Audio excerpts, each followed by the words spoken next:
Assalamualaikum warahmatullahi wabarakatuh. Waalaikumsalam. Selamat malam. Kami dari kelompok 4 untuk tugas mata kuliah Hukum dan Kemasyarakatan yang diampu oleh dosen kita Bapak Dr. Widodo Dwi Putro, Sarjana Hukum Magister Hukum. Alhamdulillah pada malam hari ini kita sudah kumpul untuk mendiskusikan tentang pengaruh digitalisasi bisnis terhadap dinamika hukum. Oke, kita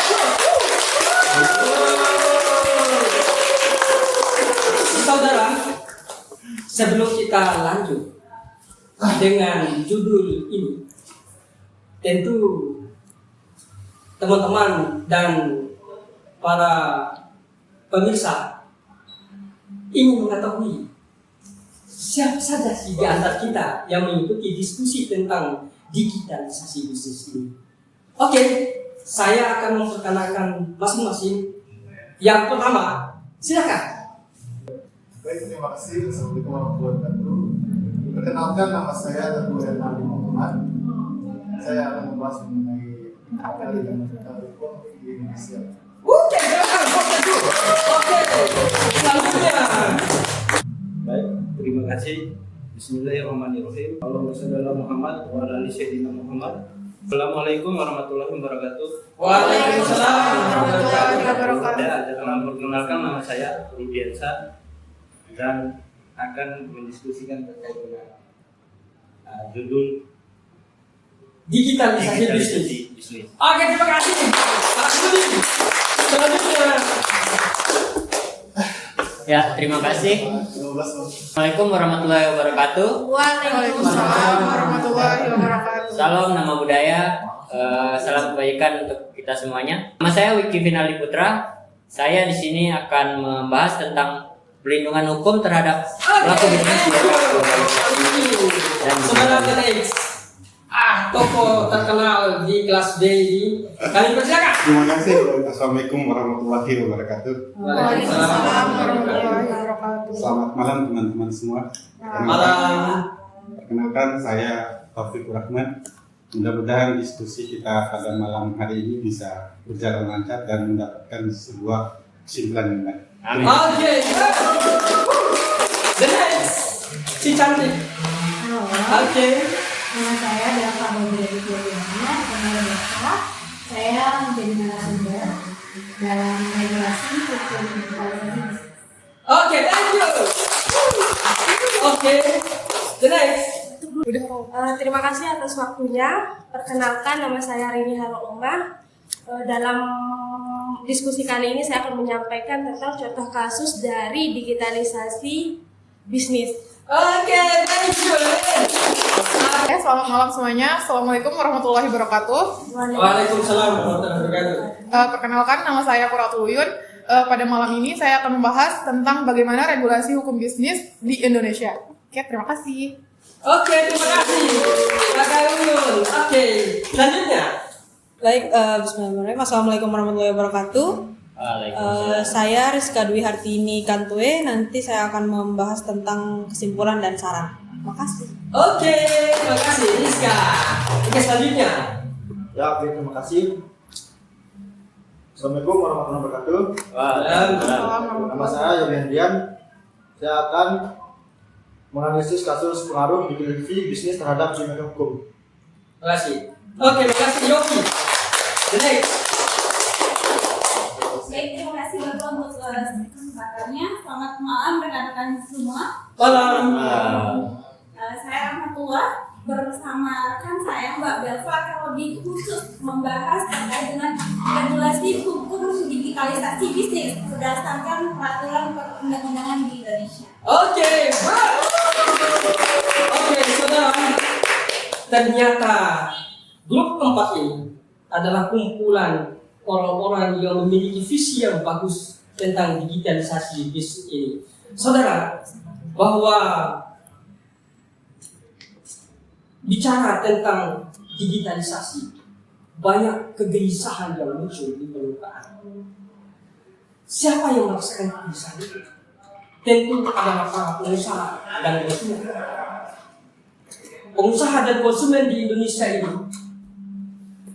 banyak yang mengeluh, banyak yang menderita disebabkan oleh arus globalisasi yang mendesak perilaku masyarakat yang terbiasa dengan model transaksi konvensional ke arah digitalisasi.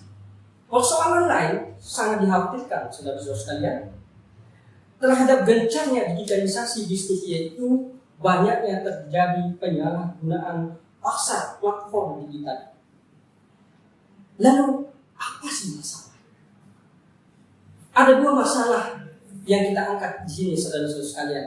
Yang pertama adalah bagaimana regulasi hukum terhadap digitalisasi bisnis di Indonesia. Yang kedua, bagaimana pengaruh digitalisasi bisnis terhadap dinamika hukum di Indonesia. Oke, kasih aplaus dulu. Saudara-saudara sekalian, tentu untuk membedah semua ini, kita akan meminta teman kita, yaitu Mas Rudi dan Mbak Uyun, untuk membahas tentang hukum bisnis di Indonesia sebagai pengembangan diskusi kita ini. Kepada Mas Rudi dan Mbak Uyun, kami persilakan. Assalamualaikum warahmatullahi wabarakatuh. Waalaikumsalam warahmatullahi wabarakatuh. Kita semua, saya akan membahas terkait dengan hukum bisnis secara garis besarnya, karena di mana yang kita bahas ini banyak sekali yang kita berbagi. Oleh karena itu, ada beberapa menurut tokoh-tokoh. Salah satunya yang saya kutip di sini adalah menurut Abdul Saliman, yang mengatakan bahwa hukum bisnis itu adalah keseluruhan peraturan-peraturan hukum, baik yang tertulis maupun yang tidak tertulis, yang mengatur terkait dengan hak dan kewajiban. Yang mengatur terkait dengan hak dan kewajiban yang dimulai adanya karena perjanjian-perjanjian maupun perikatan-perikatan yang terjadi di dalam praktik bisnis. Jadi, adapun tujuan dan manfaat hukum bisnis itu sendiri, tujuannya untuk mengatur dan melindungi pelaku-pelaku bisnis atau usaha itu sendiri, baik dari skala besar hingga sampai skala yang terkecil seperti UMKM. Adapun manfaatnya, adapun fungsi dari hukum bisnis itu sendiri juga tentu mengatur terkait dengan hak dan kewajibannya, dan juga untuk meminimalisir terjadinya sengketa. Sumber-sumber hukum bisnis juga saya menguraikan sedikit ya, karena yang dimana sangat luas sekali ini Pak Saruna, saya akan menguraikan sedikit. Yang pertama itu diatur di dalam Kitab Undang-Undang Hukum Perdata, yang dimana di sana yang diatur itu terkait dengan jual beli, sewa menyewa, terus kredit dan lain-lain yang berkaitan dengan hukum bisnis. Jadi banyak sekali kasus juga di sini Pak Saruna terkait dengan perjanjian itu sendiri. Ada yang dibahasakan itu biasanya ikat janji, tapi ada istilahnya uang prestasi. Uang prestasi. Jadi uang prestasi ini bisa kita selesaikan. Uang prestasi ikat janji. Iya. Jadi uang prestasi ini bisa kita selesaikan secara perdata. Yang dimana di sana itu ada gugatan sederhana dan ada gugatan biasa atau gugatan pada umumnya. Jadi gugatan sederhana itu di bawah maksimal 500 juta. Tapi kalau di atas 500 juta itu masuk pada gugatan pada umumnya. Untuk selanjutnya diatur juga di dalam Kitab Undang-Undang Hukum Pidana, yang dimana di sana itu terkait dengan penipuan dan penggelapan. Di sana sudah jelas diatur di dalam pasal 372 dan pasal 378 terkait dengan tipu gelap. Jadi ada saya yang mau sampaikan di sini Pak Saruna, bahwa di dalam hukum perdata itu tidak semata-mata kita menyelesaikan di ranahnya hukum perdata, tapi melainkan kita bisa selesaikan di ranah hukum pidana. Apabila ditemukan unsur-unsurnya tadi, seperti penipuan, ya, dan sebagainya. Dan yang terakhir ini terkait dengan kitab undang-undang hukum dagang, itu mengatur terkait bagaimana cara pembentukan seperti PT, CV, firma, dan lain sebagainya. Untuk mempersingkatnya lagi terkait dengan hukum ruang lingkup hukum bisnis ini, lebih banyak di sana.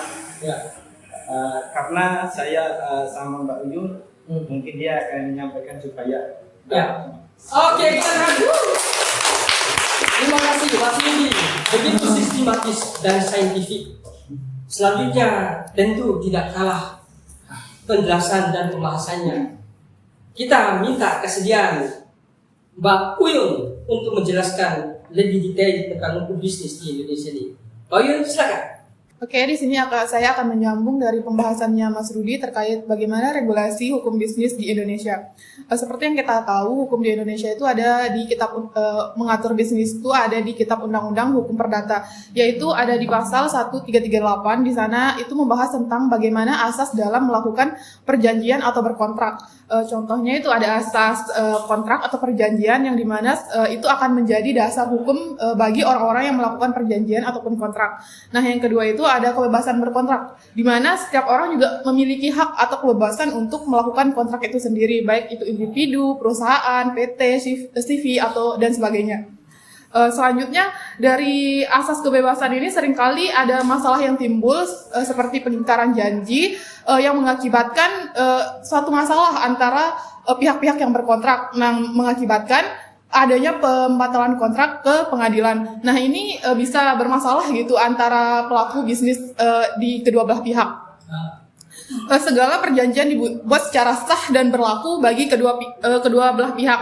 Nah, dari perkembangan ini, dari perkembangan globalisasi dan masyarakat juga mengakibatkan kontrak ini, kebebasan berkontrak ini harus diatur oleh pemerintah dan diawasi oleh pemerintah.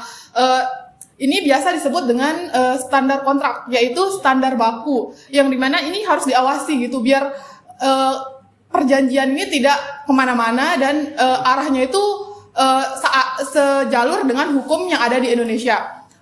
Ini juga mengakibatkan masalah di masyarakat dan pemerintah. Contohnya banyak kerjasama antara perusahaan dengan pemerintah yang membuat keuntungan bagi mereka sendiri, sedangkan di masyarakat itu banyak gitu hal-hal negatif yang dirasakan oleh masyarakat itu sendiri dan tidak berpihak kepada masyarakat kecil gitu.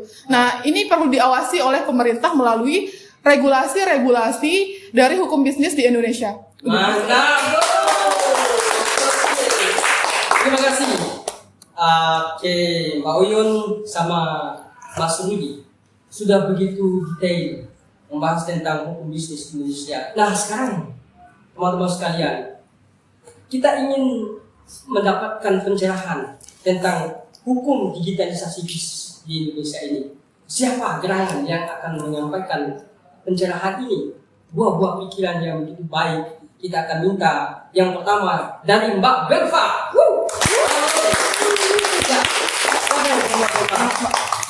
Ya.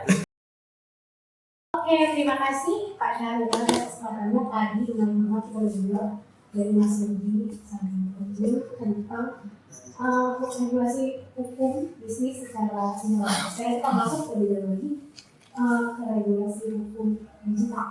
Nah, sebenarnya saya di sini bawa sama salah satu partner saya yang juga praktis di hukum bisnis, ada Mbak di sana. Kalau sekarang di sini saya mau berbicara kenapa sih penting ada regulasi hukum digitalisasi bisnis. Saya mungkin di sini bahas apa aja sih aspek-aspek yang disinggung di dalam undang-undang yang ada di Indonesia, dan apakah undang-undang kita dan peraturan kita, peraturan dan yang lain-lain di Indonesia ini apakah sudah sesuai dengan aspek-aspek hukum digitalisasi bisnis sesuai hukum.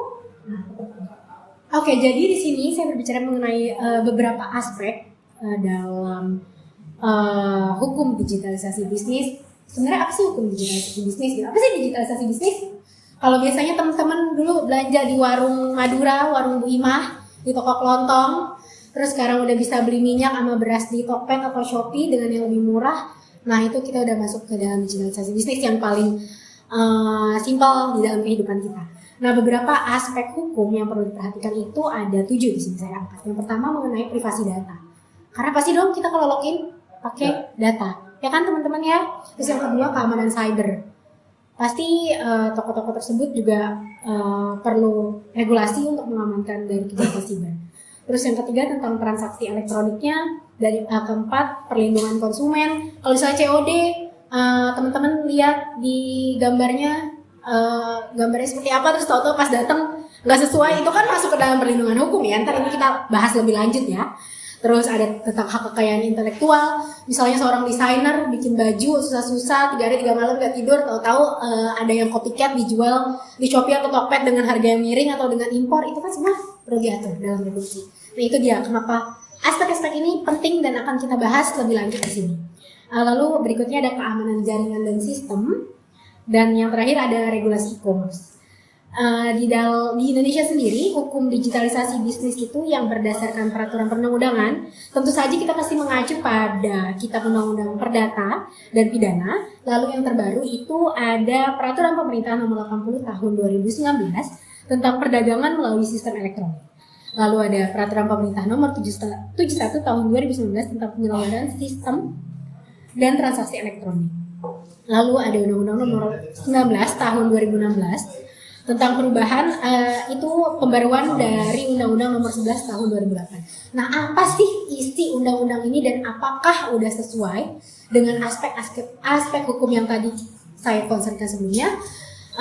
Akan dibahas lebih lanjut dengan teman-teman saya. Bisa beralih ke Mbak Rahma, praktisi hukum digital. Oke. Baik saudara-saudara sekalian, Mbak Belva sudah begitu detail membahas tentang hukum digitalisasi bisnis dan contoh-contohnya tentang bagaimana sih implementasi digitalisasi.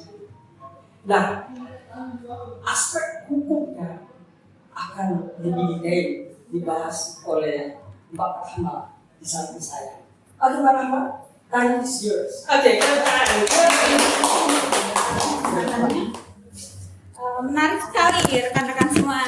Jadi jika tadi Mbak Belva sudah menyampaikan terkait dengan regulasi hukum bisnis, tapi selain daripada kita membahas mengenai regulasi hukum bisnis, tentu kita juga perlu mengetahui jika ada beberapa lembaga terkait yang berperan dalam pengawasan terkait dengan digitalisasi bisnis. Apa aja sih lembaga di Indonesia ini yang mengatur dan mengawasi terkait dengan ekonomi digital atau digitalisasi bisnis? Jadi rekan-rekan semua, ada 2 lembaga di Indonesia, yang lembaga dalam kementerian dan lembaga non-kementerian atau badan pemerintahan, yang dimana lembaga kementerian ini sendiri terdapat beberapa kementerian. Ada Kementerian Perdagangan, ada Kementerian Komunikasi dan Informatika. Tentu nyambung sekali dengan regulasi tentang ITE yang tadi sempat dijelaskan oleh rekan kita. Nah, jadi tidak hanya ada regulasi, namun ada lembaga juga yang ikut mengawasi terkait dengan pelaksanaan digitalisasi bisnis di Indonesia ini sendiri. Lanjut lagi, selain itu ada Kementerian Keuangan tentunya, ada Kementerian Dalam Negeri, ada Kementerian Hukum dan HAM, ya Kemenkumham, dan juga ada Kementerian Koordinator di bidang perekonomian. Ini yang paling erat kaitannya dengan digitalisasi bisnis di Indonesia. Nah, kalau tadi itu adalah lembaga kementerian di Indonesia, ternyata ada lagi badan pemerintahan yang bukan atau non kementerian. Adapun beberapa badan itu yang seperti kita ketahui ada Badan Cyber dan Sandi. Nah, ternyata badan ini mungkin dari rekan-rekan semua ada yang baru dengar atau belum sejauh ini mengetahui ternyata badan ini juga termasuk salah satu badan yang mengawasi terkait dengan ekonomi digital di Indonesia. Terus yang kedua juga ada Badan Perlindungan Konsumen Nasional. Nah, menarik sekali. Ini erat kaitannya dengan beberapa contoh kasus mungkin yang sempat dibahas tadi mengenai belanja online seperti di TikTok Shop dan lain sebagainya. Nah, jadi ada Badan Perlindungan Konsumen ini yang mengawasi terkait dengan digitalisasi bisnis itu sendiri. Ada juga Badan Perencanaan Pembangunan Nasional, ada juga Otoritas Jasa Keuangan, dan juga aparat penegak hukum juga ikut terlibat, yaitu Kepolisian Republik Indonesia tentunya, dan juga ada Bank Indonesia, serta ternyata DPR, Dewan Perwakilan Rakyat juga ternyata ikut mengawasi terkait dengan ekonomi digital atau digitalisasi bisnis di Indonesia ini sendiri. Sangat menarik ya teman-teman, ternyata ada banyak lembaga, kementerian maupun non-kementerian yang ikut berperan dalam digitalisasi bisnis di Indonesia ini. Wow, keren. Mantap. Saya betul-betul terkesima mendengarkan pemaparan dua gadis manis dari kelompok 4 ini yang begitu detail membahas tentang hukum digitalisasi bisnis. Saudara, berikutnya tentu kita ingin mendengarkan bagaimana pemaparan tentang pengaruh digitalisasi bisnis terhadap hukum. Saya tidak salah pilih untuk menyampaikan hal ini. Saya persilakan ahli hukum digitalis bisnis, yaitu Mas Taufik dan Mas Teguh. Iya. Dan Mas Taufik dan Mas Teguh ini adalah dua sosok yang memiliki wawasan memberikan pencerahan kepada kita tentang pengaruh digitalisasi bisnis terhadap hukum. Mas Teguh, silakan. Oke, ya kan. Terkait dengan pengaruh digitalisasi ini, sebelum kita lebih lanjut membahas ini, kita harus mengetahui terlebih dahulu di era modern ini perkembangan dari pengaruh dari digitalisasi bisnis ini sungguh sangat besar. Kita tidak bisa pungkiri di era 4.0 ini kita bisa membeli barang di mana saja dan kapan saja melalui HP.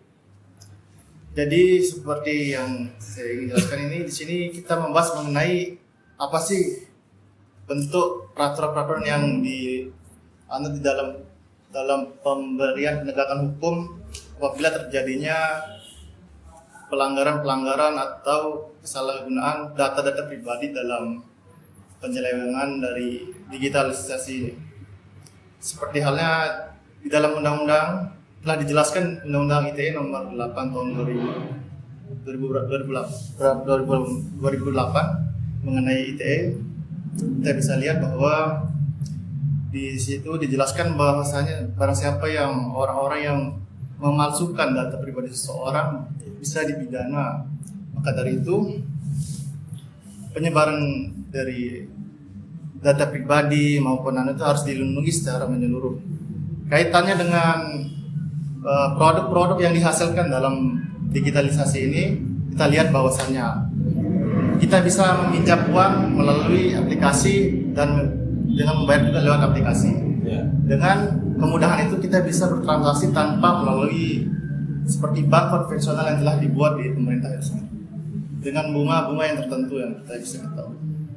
Dan juga berbagai macam-macam yang lainnya seperti penarikan uang tanpa menggunakan alat ATM. Jadi kita ke ATM hanya menggunakan kode yang telah diberikan di aplikasi dan kita mengambil uang saat kita menuju ATM dan menekan tombol-tombol yang disesuaikan dari aplikasi tersebut. Jadi kemudahan digitalisasi ini memberikan dampak-dampak positif dan dampak-dampak negatif. Dampak positif yang kita dapat rasakan itu kemudahan kita dalam bertransaksi, membeli, dan juga menjual segala sesuatu bentuk-bentuk dalam usaha dunia bisnis itu sendiri. Dan dampak positifnya, dampak negatifnya, mohon maaf, kita bisa lihat negatifnya itu pencurian data pribadi seseorang maupun kerugian yang ditimbulkan dari konsumen-konsumen dalam membeli barang sesuatu dan misalkan kehilangan barang atau apa dan lain sebagainya itu. Ya, mungkin seperti itu yang saya bisa jelaskan. Oke, bagus. Ternyata saudara-saudara sekalian, di dunia maya pun ada perilaku-perilaku yang begitu nakal. Pencurian, penipuan, pembobolan, ada juga penggombalan. Nah, detailnya seperti apa sih kenakalan-kenakalan yang begitu genit tentang digitalisasi ini? Dan tentu Mas Taufik sangat memahami bagaimana pengaruh digitalisasi bisnis terhadap Mas Taufik. Time is yours. Oke, di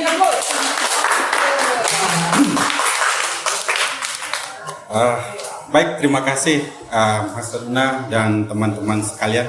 Saya ingin menambahkan dan melanjutkan apa yang disampaikan oleh Mas Teguh tadi ya, terkait dengan pengaruh atau dampak digitalisasi ini terhadap dinamika hukum. Tadi udah disampaikan oleh teman-teman semua, yang mendasar dari digitalisasi ini itu adalah yang pertama, perubahan mendasar terhadap bisnis ini adalah perubahan mendasar terkait model pasar. Tadi dikatakan bahwasannya awalnya kita hanya mengenal dunia offline saja. Kita beli di samping rumah dan lain sebagainya. Kemudian sekarang sudah bergeser. Sudah ada teknologi. Belanja tadi diceritakan di TikTok, Shopee dan lain sebagainya. Dengan perubahan ini tentunya ada resiko yang terjadi. Di antaranya itu adalah terkait dengan dampak negatif yang disampaikan oleh Mas Haruna tadi. Dampak negatifnya itu apa? Salah satunya itu adalah terkait dengan pemalsuan data, penipuan. Sekarang kita tahu bahwasannya dengan adanya digitalisasi bisnis ini diikuti juga oleh layanan keuangan digital.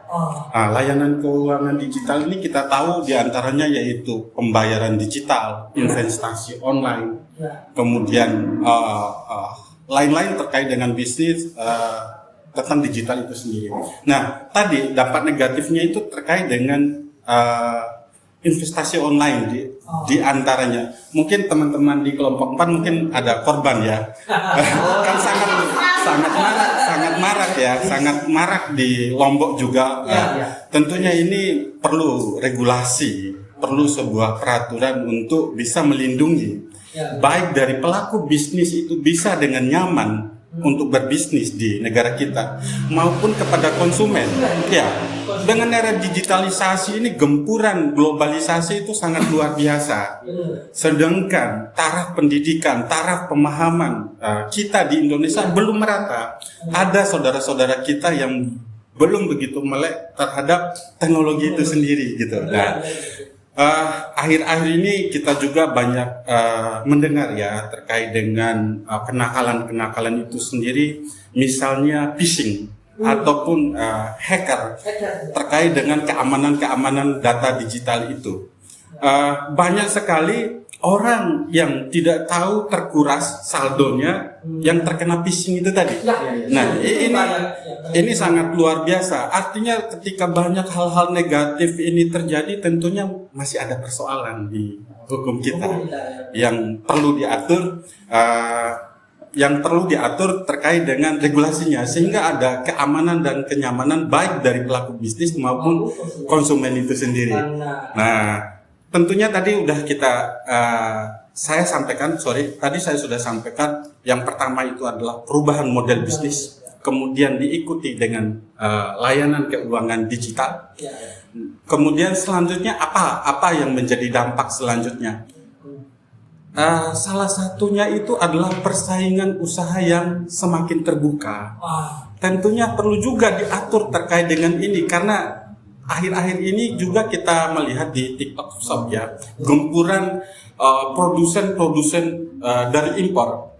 Tentunya UMKM kita ini akan kalah bersaing. Bayangkan produsen yang bisa memproduksi dengan skala yang sangat besar harus bersaing dengan nenek-nenek, ibu-ibu kita yang cuman modal seperti itu. Nah, Bisa gulung tikar, ya? bisa gulung tikar dan faktanya banyak yang gulung tikar. benar. Ya, jadi memang digital. Seperti di Tanah Abang ya. Betul, seperti di Tanah Abang, ya betul. Tanah Mami belum ya. Sehingga dengan dampak-dampak tadi tentunya tidak hanya dampak negatif ya teman-teman sekalian. Tentunya juga kita tidak boleh alergi dengan digital. Ya. Harusnya memang ada sebuah regulasi yang mengatur tentang digitalisasi bisnis itu, sehingga baik yang offline bisa terdorong untuk maju, pelaku-pelaku bisnis juga yang online juga tetap bisa berjalan, sehingga negara harus hadir di sini dengan hukumnya untuk mengatur semua itu. Mungkin itu dari saya. Terima kasih.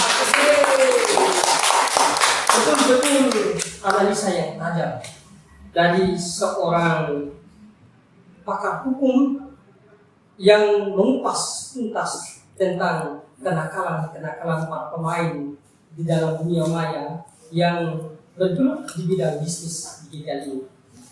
Bahwa kita yang selama ini berperan melakukan transaksi offline tiba-tiba berubah perilaku menjadi online, nanti mereka akan menjadi offline.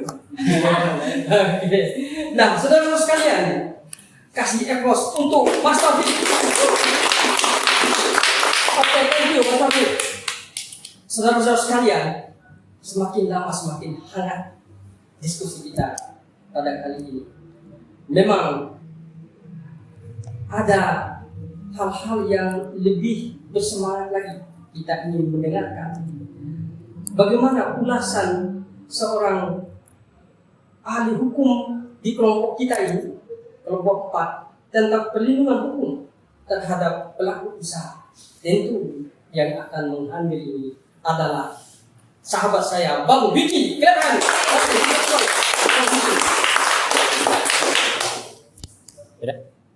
Ya, atas sambutan hangatnya. Saya kali ini akan membahas tentang perlindungan hukum terhadap pelaku bisnis di era digitalisasi bisnis ini. Mungkin sedikit menyambung dari Pak Taufik tadi. Ya.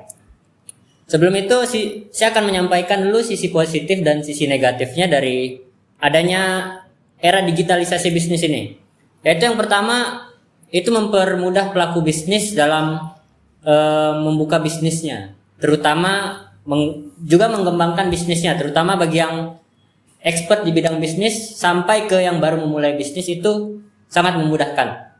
Lalu membangun usahanya itu dengan sangat minim biaya, hanya bermodalkan smartphone saja bisa berjualan berbagai macam produk yang ada.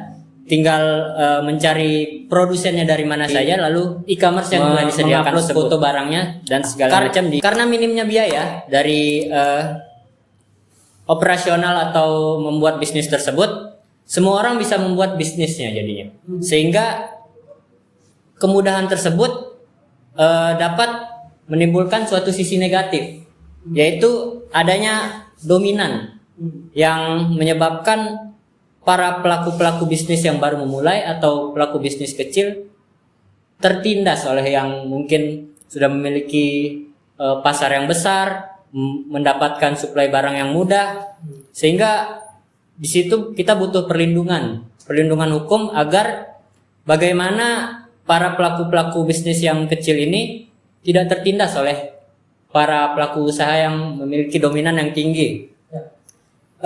Perlindungan hukumnya ada di pasal 1 angka 5 Undang-Undang Nomor 5 tahun 1999 persaingan usaha tidak sehat, tentang larangan praktik monopoli dan persaingan tidak sehat atau praktik monopoli ini parahnya itu dampaknya itu sangat masif dan sampai tidak bisa terlihat apakah dia ingin menguasai pasar atau dia memang memiliki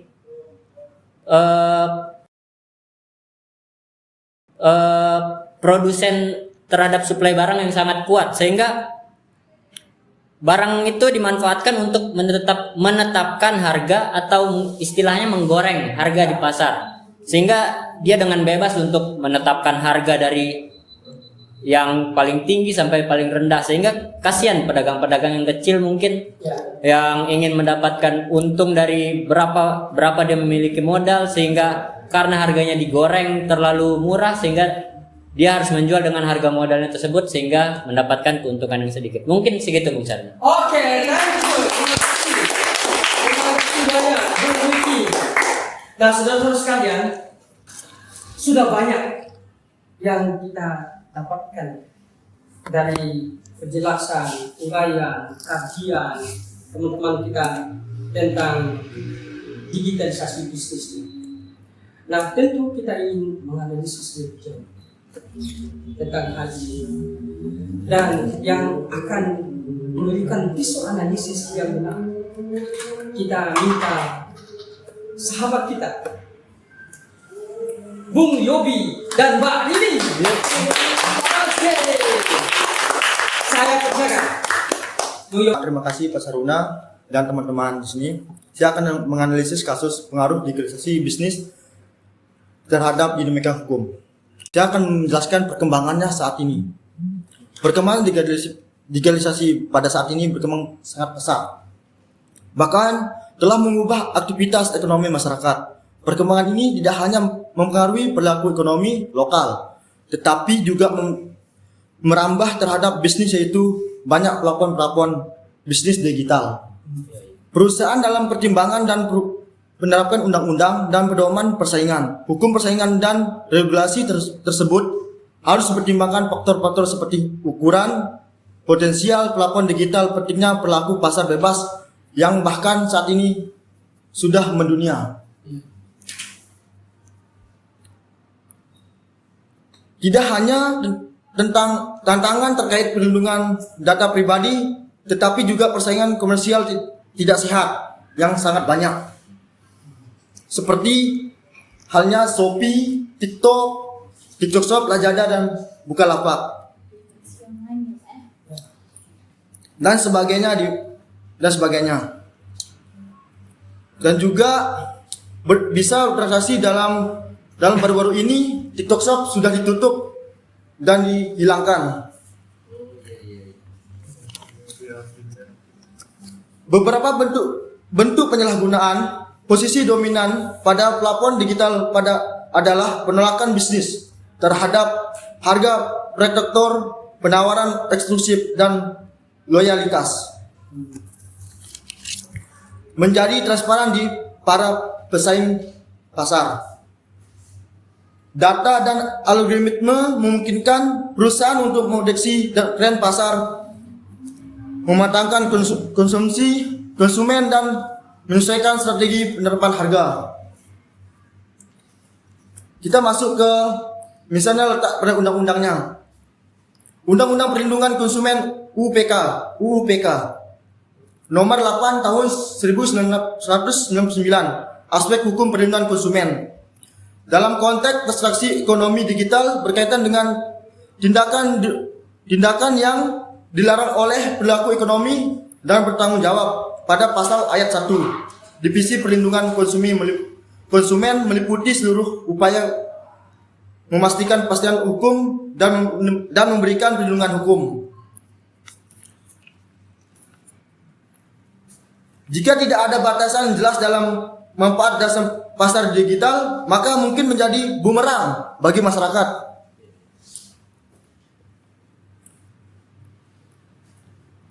Yang dimana persaingan usaha di pasar digital memerlukan ketentuan hukum secara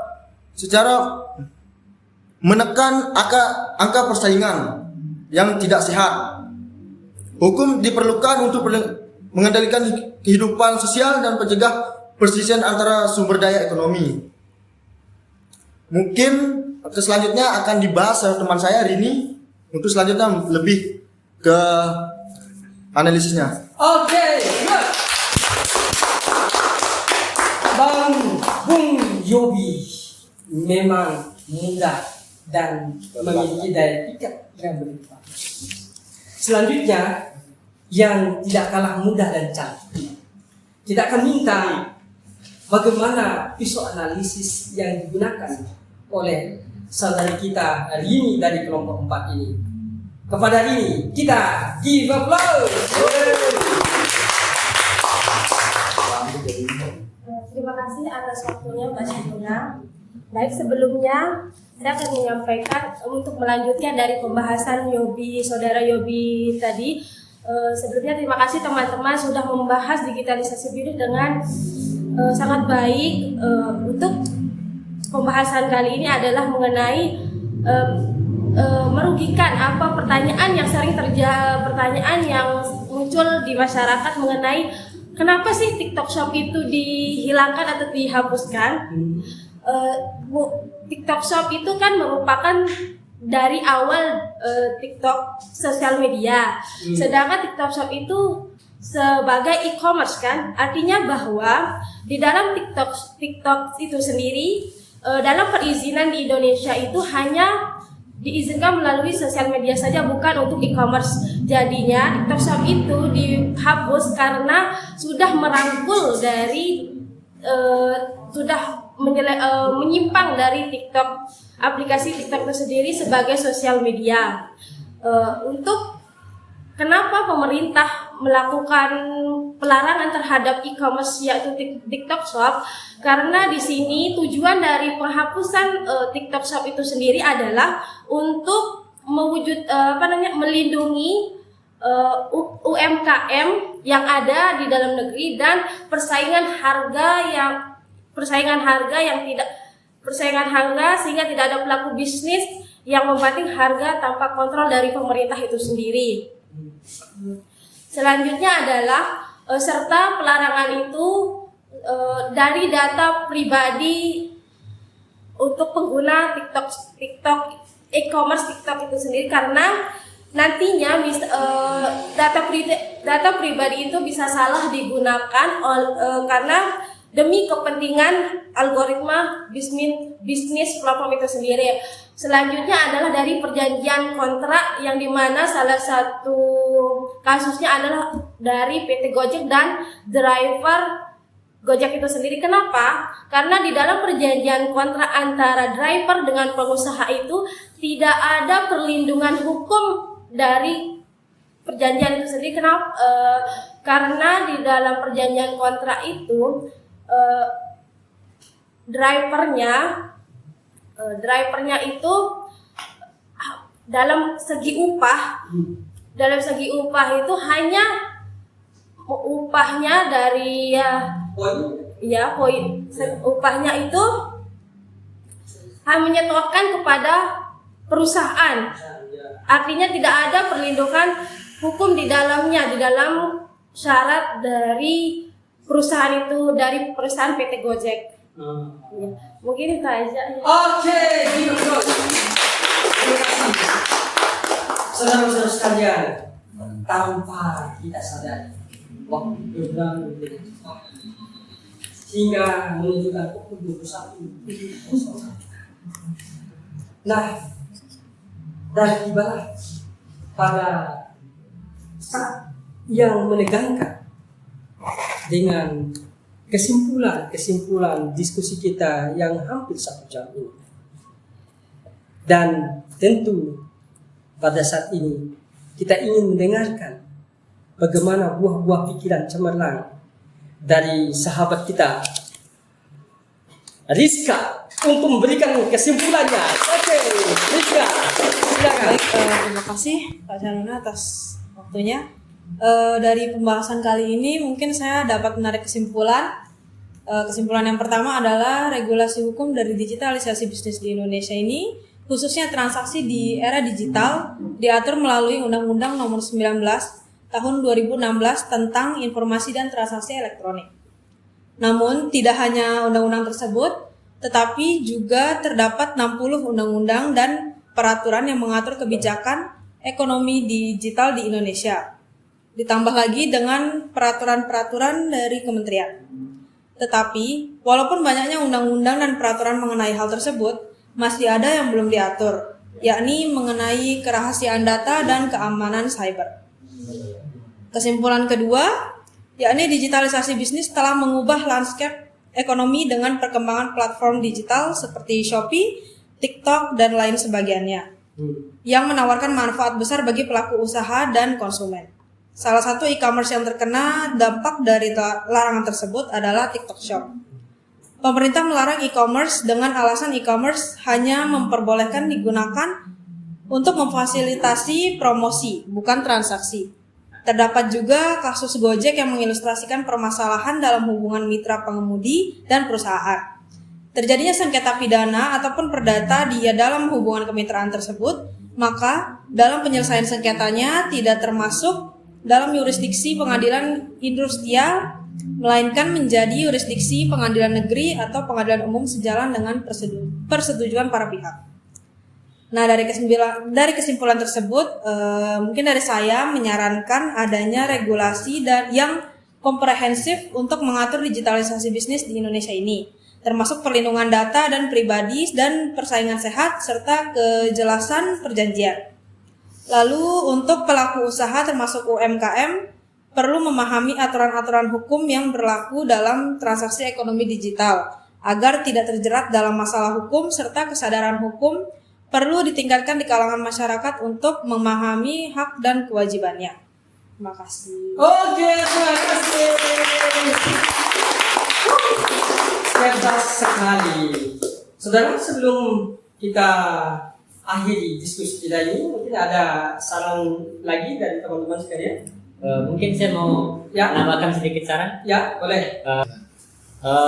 Saya mungkin mau menambahkan sedikit saran yang terkait PT Gojek dengan mitranya. Ya. Dalam kasus ini, mitranya tidak mendapatkan perlindungan dari perusahaan tersebut. Mungkin salah satu upaya yang bisa dilakukan adalah ada perusahaan yang mengambil mitra-mitra ini sebagai pegawai mereka, atau mungkin kita bilang outsourcing. Perusahaan outsourcing bekerja sama dengan PT Gojek ini agar mitra-mitranya tersebut dapat perlindungan, mau dari perlindungan pekerjaannya, perlindungan hukum dan segala macam. Misalnya kita ambil contoh perusahaan kerjasama outsourcing itu seperti PLN dan PT Bumi Putra. Di perusahaan tersebut PLN mengadakan kerjasama bisnis dengan PT Bumi Putra, yang dimana PT Bumi Putra tersebut yang memaintain segala jaringan-jaringan yang terdapat di lapangan. Jadi, sehingga pekerja lapangan tersebut tetap mendapatkan jaminan dari keselamatan kerja dan sebagainya macam. Sehingga mungkin PT Gojek dapat mengambil contoh tersebut agar mitra-mitranya tetap dapatkan perlindungan. Oke, good. Ada satu lagi yang memberikan saran? Oke. Baik, rekan-rekan semuanya. Jadi dari pembahasan kita terkait dengan digitalisasi ekonomi, ada sedikit saran yang mungkin saya tambahkan. Walaupun dari teman-teman sudah sangat bagus sekali saran terkait dengan digitalisasi bisnis ini. Jadi dengan adanya digitalisasi bisnis ini tentu menjadi bumerang terhadap masyarakat dan juga negara tentunya. Nah, ini menjadi sebuah ancaman dan tantangan tidak hanya bagi masyarakat atau konsumen, namun juga ancaman bagi aparatur negara, bagi hukum, dan juga bagi negara Indonesia ini sendiri. Jadi dengan begitu seharusnya harus ada aturan yang lebih spesifik yang mengatur tentang digitalisasi ekonomi ini, sehingga dapat memberikan perlindungan hukum, kemanfaatan hukum maupun keadilan hukum terhadap konsumen juga maupun produsen terkait dengan digitalisasi ekonomi. Yang penting adalah kepastian hukum. Iya, satu lagi kepastian hukum. Mungkin sekian. Oke, terima kasih. Dari Kuyung, silakan Kuyung. Oke, menambahkan mungkin kita tidak bisa lepas gitu dari globalisasi, terutama teknologi itu nggak bisa buat dimundurin lagi untuk di stop gitu. Nah, pentingnya buat pengusaha-pengusaha baru lama yang mungkin masih belum memahami teknologi seperti ibu-ibu atau yang udah lama gitu, untuk memahami teknologi ini, soalnya kita tidak bisa lepas dari globalisasi itu sendiri.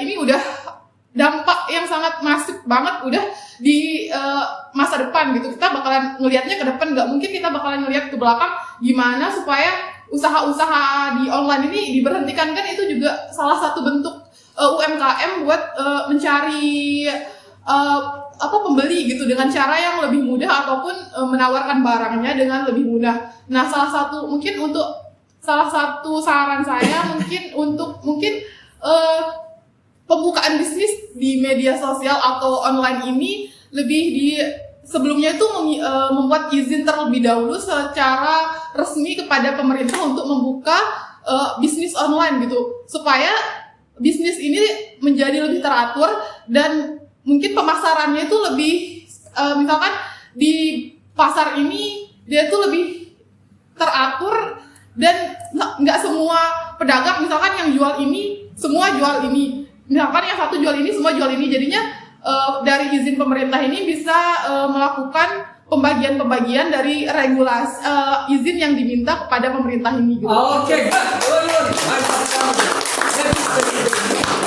Oke, baik saudara-saudara sekalian, terima kasih banyak. Sungguh diskusi yang begitu hangat, penuh ilmiah, saintifik. Diskusi ini memberikan kehangatan, memberikan kepuasan terhadap dahaga pikiran, dahaga intelektual yang selama ini kita butuhkan pencerahan lebih baik. Saudara, orang Eropa menyatakan time seems flying by. It couldn't be fair that we have been following this discussion more than 1 hour. Tanpa kita sadari waktu berlalu, bahwa kita telah mengikuti diskusi ini lebih dari 1 jam. Saudara-saudara sekalian, banyak manfaat yang kita peroleh, banyak hikmah yang bisa kita petik dari diskusi ini. Diskusi makalah yang berjudul Pengaruh Digitalisasi Terhadap Dinamika Hukum di Indonesia. Dosen pengampu kita adalah Bapak Dr. Widodo Dwi Putro, Sarjana Hukum, Magister Hukum. Kami atas nama Kelompok 4 menyampaikan ucapan banyak terima kasih atas bimbingan, atas arahan, atas nasihat, sehingga kelompok 4 ini menjadi kelompok yang menempatkan diri lebih eksklusif dan eksekutif. Semoga pertemuan berikutnya akan lebih baik dan lebih hangat lagi. Sampai jumpa. Terima kasih. Kelompok 4.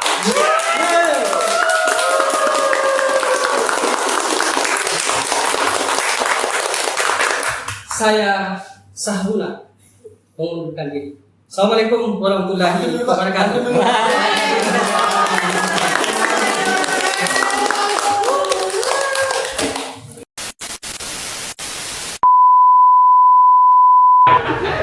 Satu, dua, tiga. Kelompok 4.